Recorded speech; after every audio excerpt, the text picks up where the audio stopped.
Good morning, good people. Man, as I was meditating this morning and also reflecting, because I was sitting here thinking about something, like I noticed that, like, if somebody's in my inbox talking crazy, or if they're asking for a bunch of money and stuff like that and I don't know them, whatever, I will block them.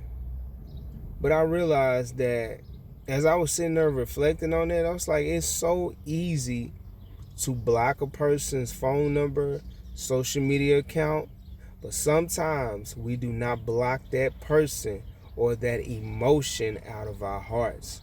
And so even though we block that person physically, we might still hold on to them in our hearts. And that is the worst thing that you can do, because that will cause you, some on my lips, that will cause you to continue going back to that person. You're like, oh man, I'm done with that person. But if you still got that person in your heart, you still dealing with all those emotions, guess what? You're gonna end up going back to that person. You're gonna end up continue thinking about that person. And so once you block them, social media and phone number, you have to block that out of your heart.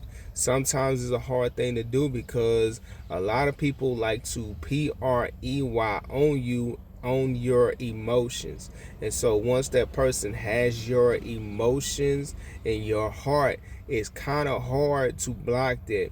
But that's where you have to work on yourself and allow God to heal you in that area. So if you block that person, you got to block that person out of your heart, spirit, and emotions, especially if that person was negative towards you and that person was pulling you away from your purpose and not benefiting you whatsoever.